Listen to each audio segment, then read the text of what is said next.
Hi guys, Matt from the Rugby Drum here. I hope you enjoyed the last 18 hours. As you can see, my voice is pretty rough this morning. It was quite a big night, and I don't think I've taken this jersey off for quite some time. It was just making sense of what happened in the first game initially with France versus South Africa. That's where we'll start today. I think it was an absolute testament to how well Wales played, how well Wales handled their injury crisis over the last month. They were fantastic against South Africa.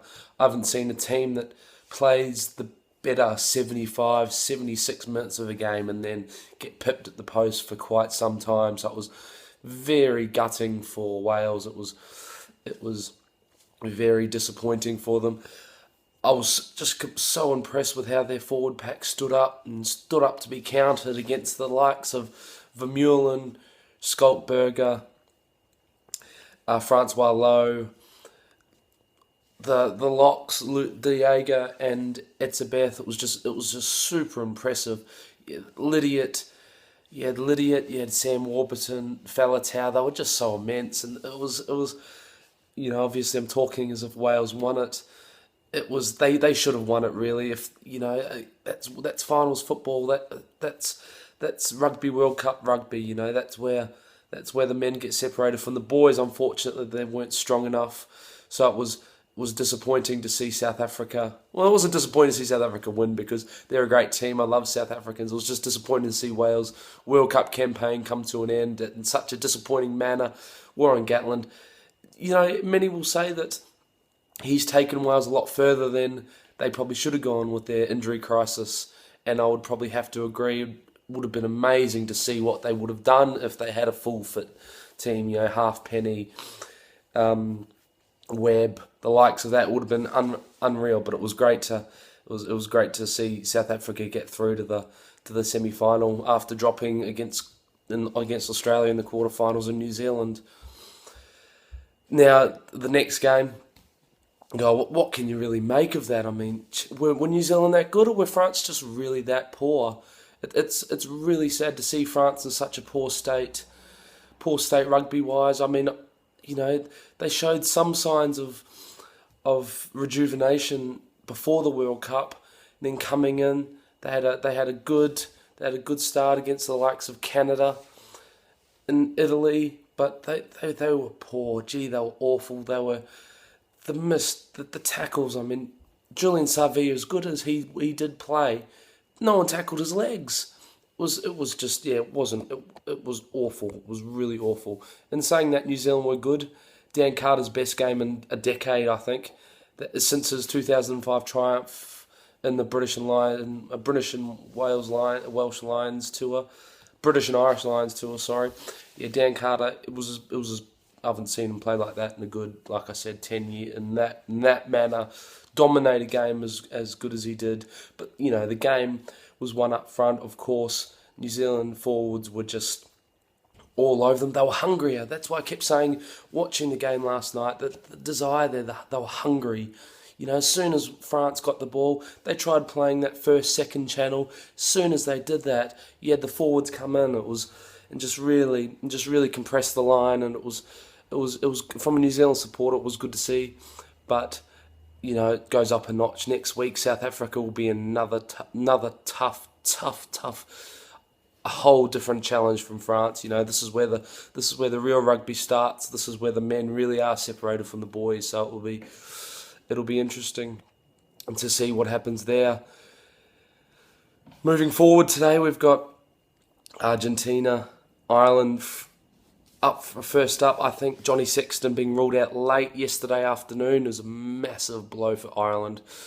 You add that to Sean O'Brien, you add that to Paul O'Connell's loss, Sean O'Brien, P.O. Mahoney. That's really, really, really big, 3 really big losses there. So I think they might struggle a little bit. I do think they still might have the goods, but I'm actually tipping Argentina by about 3 or 4 points. Argies have been one of the most impressive teams of the tournament so far, and they've shown what a team without so much a rugby pedigree can do once they're included in the big tournament. I mean, Rugby Championship, I'd love to see the likes of Georgia included in the Six Nations. I think they warrant more of a place actually than Italy do, because Italy have been given the chance to prosper, but they just haven't.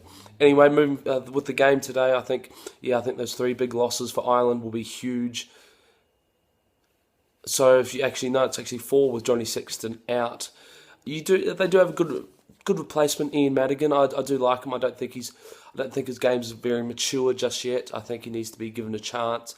I think Johnny Sexton might be on his last legs, so I think it'll be a natural progression with Ian Madigan moving forward. But, well, Jared Payne, you have Jared Payne ruled out of the tournament a couple of weeks ago as well. So, there are some few, but you have Earls and likes of Cave and coming off the bench and that. So I think Argentina might do it. They're like a, well, if you compare it with France last night, they're like a rich man's France team. They can either side can turn up today. It's either going to be the one that's going to be clinical, it's going to be the one that will score points. And if it's the one that will score points, I think they can do one over. They can do one over Ireland. It'll be very close. I reckon it'll be 28-24, I think, to Argentina, and I think it'll be an all Southern Hemisphere semi-finals round. Then moving forward to the last game of the weekend, the last quarter-final, Australia-Scotland. There's so many people that have written Scotland off. I have to admit, I'm leaning in that way. I'm not sure they've got the firepower to deal with Australia.